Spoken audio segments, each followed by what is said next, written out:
everybody? Stephen A. Smith, ESPN in the house. You know, I travel all over the country. I have an absolutely positively wonderful time covering NBA, covering NFL, covering Major League Baseball. Hell, if you'd be surprised, I might decide to talk about hockey one day. Anything's possible. But I tell you this much. I tell you how you can enjoy yourself. Make sure you watch my man Carl Pratt on Cap Sports. You see it right here. Make sure you check my man out. Support him. Good dude. Take it easy. Peace. And good evening, everybody, and welcome once again to the Video Sports page along with Rich Goulat and Will McKinney. I'm your host, Carl Pratt. Welcome to edition number 1173. During this week's edition of our program, we'll have an opportunity to look at a very special soccer game for a very special senior soccer player from Carver High School, Kerry Alexander. We'll also show you some highlights of some youth football action from the South Plymouth organization as the Jaguars played host this week to visiting Dennis Yarmouth. From the high school front, we'll update you on a number of different activities, including the high school football season, which began this past weekend, and some pretty good performances to share with you during this week's edition of our show. And if we have time during this week's edition of the Video Sports page, I'll replay a portion of an interview I picked up last Saturday at Fenway Park when Fox Sports covered the Boston Red Sox against the Yankees. I spent some time with Tim McCarver. Let's begin this week's edition of our program, however, by talking about the great start by the Carver boys soccer team, off to a 5-0 record following a 1-0 victory over Norwell earlier this week. Tyler Johnson scored the only goal for the Carver Crusaders in that victory. Well, that's just part of the story as far as soccer is concerned out in Carver. The other side we want to talk about is senior Kerry Alexander. Kerry's had a terrific career. She's been part of the varsity since being just a freshman wearing the Crusader colors. And earlier this week, she played for Carver in a lopsided victory, and she picked up career point number 100. She also added a couple of others before the game was over. She got recognized by the coach, and she also got recognized by the athletic director, and she's going to share some of the time during this week's edition of our program, all courtesy of our good friend John Mattinson, who is on hand to track down the action. Let's call on Rich, and let's call on our guys behind the scenes to share with you Kerry Alexander's special moment.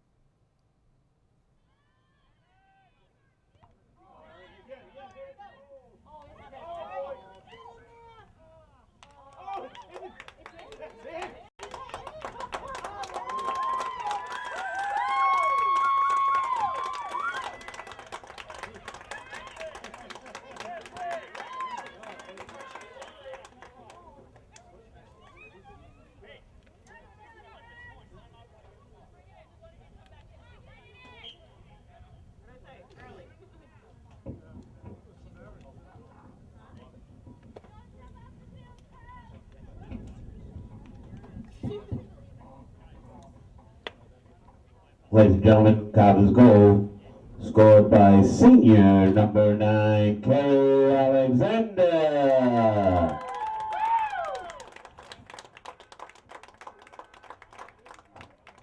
Ladies and gentlemen, that was the 100th point of Kerry's great career here at Carver High School.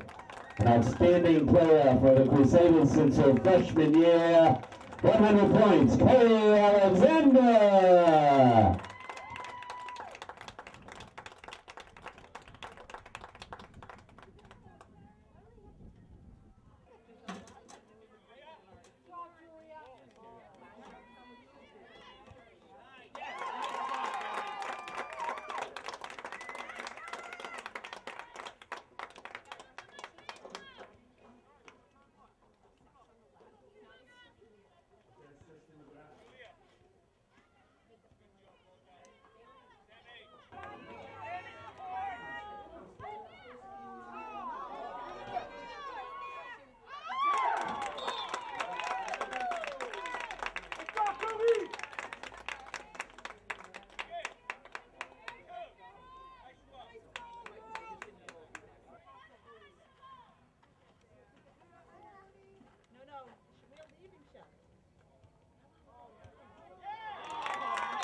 Well, we're here at Carver High School with the Alexander sisters, Erin and Kerry.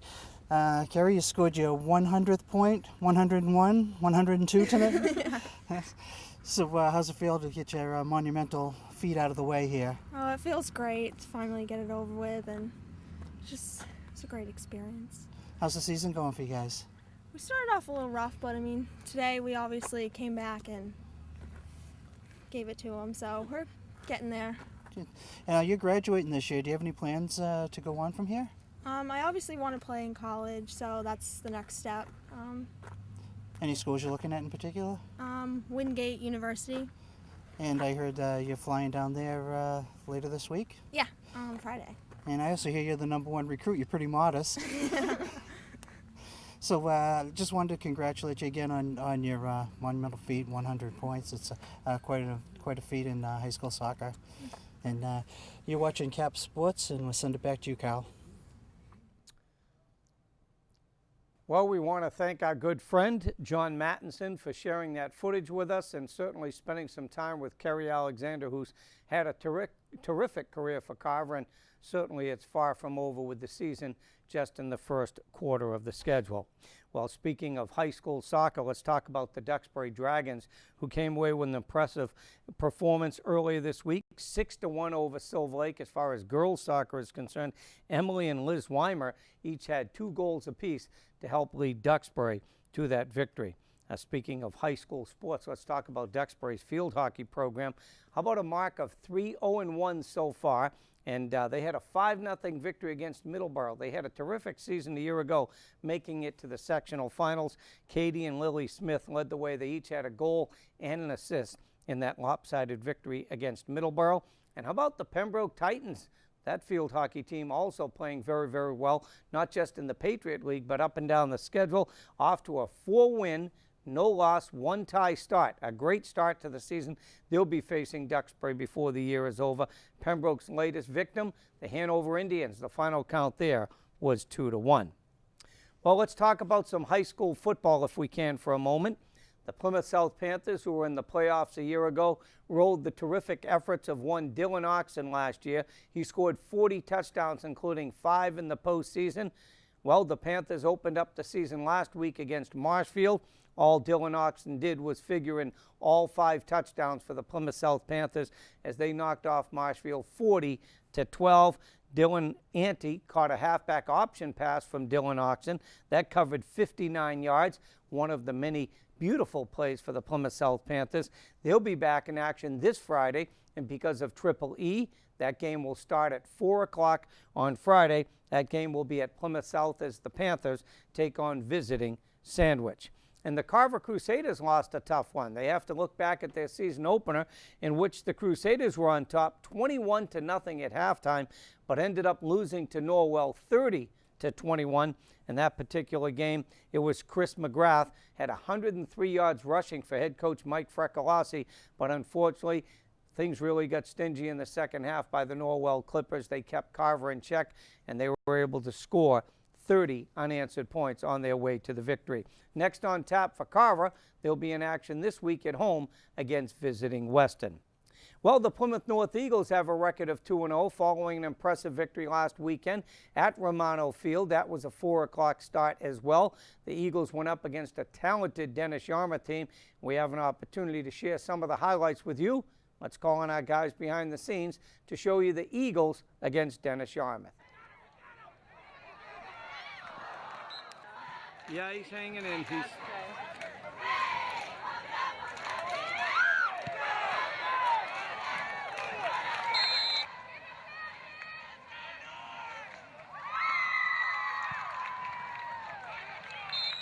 Down to Gary.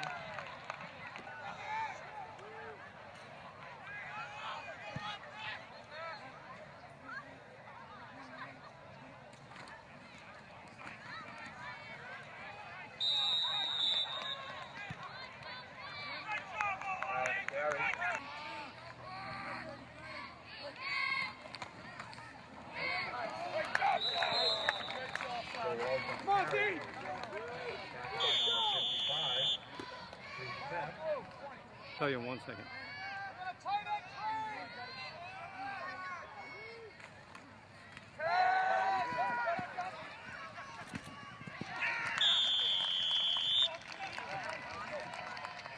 number 15, Brandon Green. Somebody so smile. I don't want to break that camera. It's new. Carey.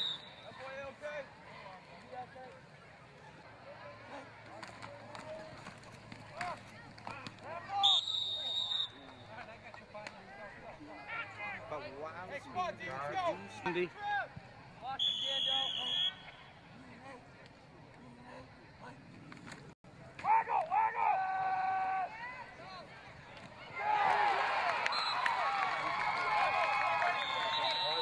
I know, I gotta get the hell out of here.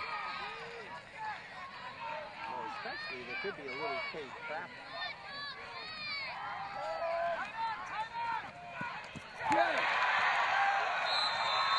Pass complete to number 85, Tom Barron. First down, number 4. Second and goal for the Steps.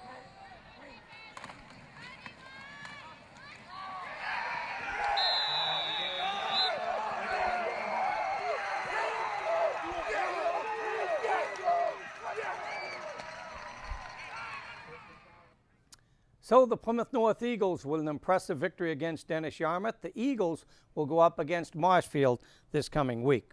Now, speaking of high school football, the Silver Lake Lakers even their record at 1-1, shutting out Malden Catholic last week in convincing fashion. Final count was 31-0. Xavier Dillingham led the way for Silver Lake, scoring a touchdown on the opening kickoff as he returned the football 86 yards. Dan Finn threw 2 touchdown passes for Silver Lake in that victory. The Lakers will get a bye this week. And in a big matchup, a non-league matchup where there was a terrific crowd on hand last Saturday, it was Bridgewater Raynham, a Division I team, going up against the Duxbury Green Dragons. Final count there was 13-10. BR comes away with the victory. Now, speaking of football, the Sacred Heart program began. We've talked about it a number of times on this program with a freshman program this year. This is the first time ever they've had football. Well, last week, Sacred Heart opened up the freshman football season with a convincing victory at South Shore Voc. This coming Saturday, a ton of activities are scheduled for Sacred Heart as it's homecoming weekend. They'll have boys soccer, girls soccer, they'll have cross-country meets, and they'll also have a football game. And it'll be Old Colony Regional coming to Sacred Heart starting at 10:30. And it's going to be a special day because they're going to actually name the field for the late William Hunt. William Hunt did perish, I should say, during the 9/11 terrorist attacks. He was a 1987 graduate of Sacred Heart High School, but that field will be named in his honor. Should be a terrific day for his family. It should be a terrific day for football as far as Sacred Heart is concerned, and let's hope Mother Nature cooperates and there is good weather for that. Well, let's go back to high school for a moment. How about the volleyball team from Plymouth South? They've made it in the tournament the last 4 years. They're looking for it again this year, and they're well on their way. They're 4-0 so far, following a 3-zip victory over the Plymouth North program this week. Pembroke went up against its rival, Silver Lake, and came away with a 3-0 victory as far as volleyball is concerned there. 25-23 was their first score. How about this one in the second game? 35-33. This really went on for a while, back and forth, and it was actually Pembroke coming away with that victory. And another 2-point victory, 25-23, to seal that win. And the Duxbury Golf program, 5 wins and 1 loss, off to a great start. Following a win this week against Quincy, Alex Jameson, he led all Duxbury golfers and all golfers in this match for that matter. He shot a 2-under-34, which included 7 pars. Good effort right there for Alex Jameson. All right, let's continue with this week's edition of our show. Let's talk about some youth football. More specifically, let's talk about the Jaguar program down in South Plymouth. They were home this past weekend taking on Dennis Yarmouth, much the way the high school program did. Final count was 6-0 in a game we picked up highlights. That was the last game of the day. It happened to be the Pee Wee game. The Pee Wee team is under the direction of a new head coach, John Lamb. In fact, there are 3 new head coaches for the Jaguar program: midgets, Pee Wees, and mites. In this particular game, how about the first play from scrimmage? Darius Andrews goes 65 yards for a touchdown to lead the Panthers to the win. Actually, in this case, the Jaguars to the victory. The only touchdown in the entire football game. next on tap. They'll take on Hull this weekend, and that'll be a 1:30 kickoff. Colby Stasiowski drew some praise from the head coach for his play. He was all over the field, especially on defense. Meanwhile, Michael Dillon, playing tackle, drew some praise from the coach, and there was some terrific performances in the special teams area, like Strickland Davis. How about this 11-year-old getting a 40-yard punt? He had 2 others better than 30 yards. Well, let's take this opportunity to show you some highlights as the Jaguars took on Dennis Yarmouth this past Sunday.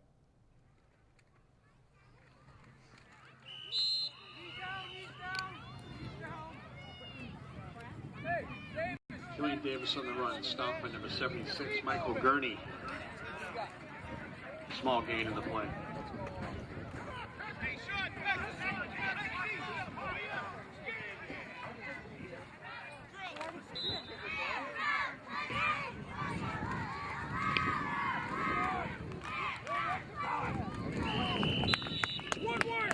Come on! Keep going! Upfield! Nice job, guys. Oh, hey, come on, let's go. Good, how are you, my friend? Thank you.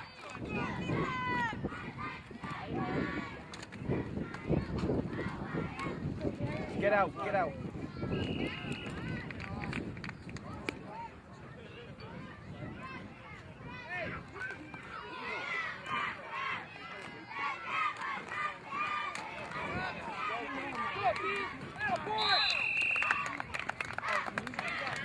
All right, let's get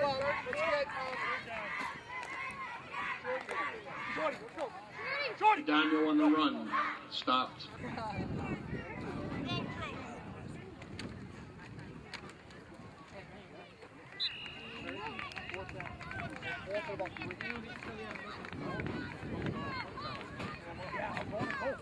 Short all on the run, stopped by number 71, Michael Ryan.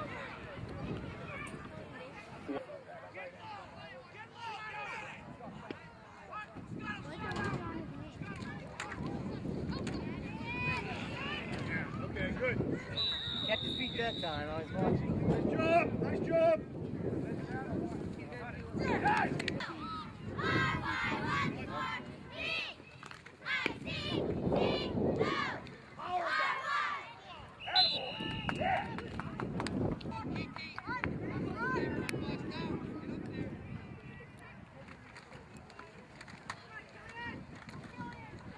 Keep going, keep running!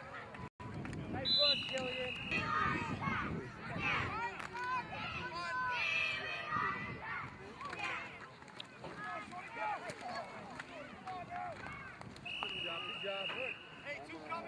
Ready short all, stop.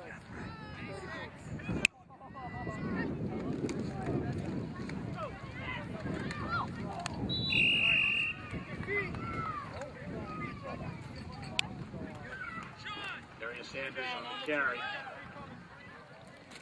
Gain of about. Game over.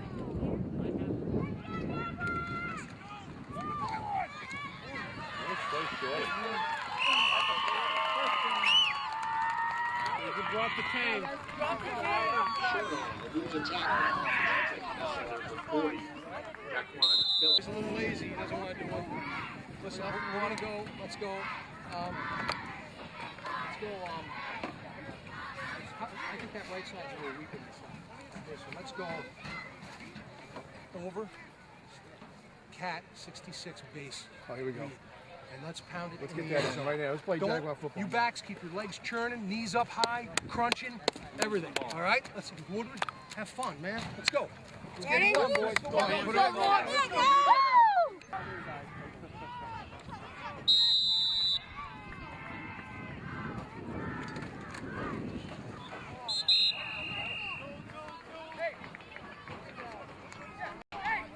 Julian Davis. Okay, once again, that was the Pee Wee level for the Jaguar program. They'll be back in action this weekend in week number 3 out of an 8-game regular season schedule, and they'll take their troops down to Hull. Well, over in Silver Lake at the Opachinski Complex in Kingston, the Silver Lake Warriors program will be home for some youth football this coming weekend. There'll be some very special festivities that'll take place after game number 1.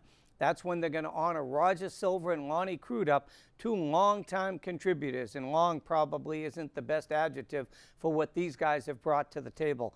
Almost 25 years contributing to Silver Lake youth football. Roger Silver and Lonnie Crudup will be honored by the Warriors program for all they've given over the years. Well, as I told you at the top of the program, the Red Sox entertained the New York Yankees this past Saturday at Fenway Park. It was a Fox game of the week. I had an opportunity to get out there with the video camera and spend some time with a man who's been part of baseball for, well, it seems like forever. He once played for the Red Sox in 1967, played for the Cardinals. He's been in broadcasting for 30 years. Let's all call on our guys behind the scenes to push some buttons. Let's replay a portion of the interview I had with Tim McCarver. Okay, let's continue with this week's edition of the Video Sports Page. We're up in the press box before the Red Sox take on the Yankees, and it's a Fox game. And I'm pleased to track down one of the true professionals in all of broadcasting and Major League Baseball. His signature needs no entry. This is Tim McCarver. We appreciate spending some time with you. Well, it's a pleasure to spend time with you too, Carl. Beautiful day today. Yeah, my gosh. Really can't beat it. I wanted to get you because I know you're in your swan song, and I don't know how many more trips to Fenway you're going to make, but we appreciate you making time for us. Talk about Fenway and what it means to you when you see that on the schedule. Well, the first time I saw this ballpark was before Game 1 of the World Series in 1967. And then I ended up playing for the Red Sox in the month of September in 74, and then half of 75. And half of 75 was a big thing because it was the first half of the season. And, of course, the Red Sox beat Oakland in the playoffs that year and went on to play the Reds in what a lot of people consider one of the top 3 World Series ever, and I agree with that. But it was exciting. There are a lot of memories here. Of course, the 2004 season, I think, the thing that stands out in my mind because, I mean, how could a team come back and beat the New York Yankees 4 in a row after being down 3-0 and having the Yankees hit, I think they scored 19 runs in Game 3 and hit in a 9-inning game more balls hard than I have ever seen. And for the Red Sox to come back that year was just one of the more remarkable things that's ever happened in the game. Let me ask you this. What's happened in the game, and how good has baseball been to Tim McCarver and his family? Well, baseball's been very good to me, as the saying goes, and I feel like I've been good to the game too. I've tried to be good to the game and tried to pay the game back for all the many things that it's done for me. I started in 1959 when I was 17 years old with the Cardinals, and it's really the only employment I've ever had. I'm kind of like Don Zimmer. The only check I've ever drawn was a check from baseball. And I feel very, very fortunate to have been a part of the game for as long as I have. Well, let's take this opportunity to switch away from baseball and talk about the Tim McCarver Show. So I'm going to invite you to my house for a cookout next weekend. You probably haven't gotten the invitation yet. But what I'd like you to think about, Tim, if I said, Tim, bring 3 sports personalities that my family and friends will have a lot of fun sitting around and talking sports and just enjoying the conversation, who would you throw in your car? Wayne Gretzky, Bob Gibson, and Jim Brown. All right, 3 good ones, obviously. And rather, we could go on and on if we talked about each one. But Bill Russell would be a close 4th, I might add. There you go. All right, so let me ask you this. Who was that first bigger-than-life figure for you when you broke into Major League Baseball as a young kid and you looked across the diamond, whether it's your own teammates during a practice or your first game, and you said, wow, I'm on the same field as so-and-so? Well, that's pretty easy. I mean, you know, I grew up in Memphis, Tennessee, about 290 miles south of St. Louis, and listened to Harry Carey all my life, really, since I was a kid. And when we played corkball when I was a youngster, it was whoever sounded like Harry Carey the most would win the game. It didn't matter how you performed if you just sounded like Harry Carey. And I was always, by the way, the best at imitating Harry Carey. But the reason I say that, the Cardinals were so strong throughout the South, even as far west as Denver, Colorado. And Stan Musial was the man at the time. And that's, I've never really been awestruck by baseball players, but my first spring in St. Petersburg, Florida, I was awestruck by Stan Musial. I mean, number 6 to me was about as close to heaven as I got as far as baseball players were concerned. So my first full year in 1963 was Stan's last full year. And in fact, the anniversary of his last game is coming up. They're writing several articles in St. Louis, the 50th anniversary of Stan Musial's last game, when he got a hit off Jim Maloney in St. Louis.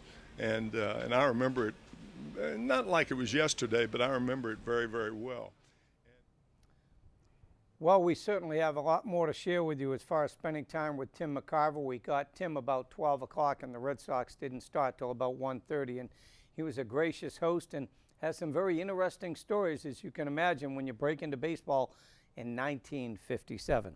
Well, we're just about out of time. We'd like to thank you for yours, and a big thank you goes out to Rich Goulart and Will McKinney behind the scenes, John Mattinson for providing us the footage of Kerry Alexander's very special moment on the soccer field. I've been your host, Carl Pratt. Health and wisdom from the Video Sports page.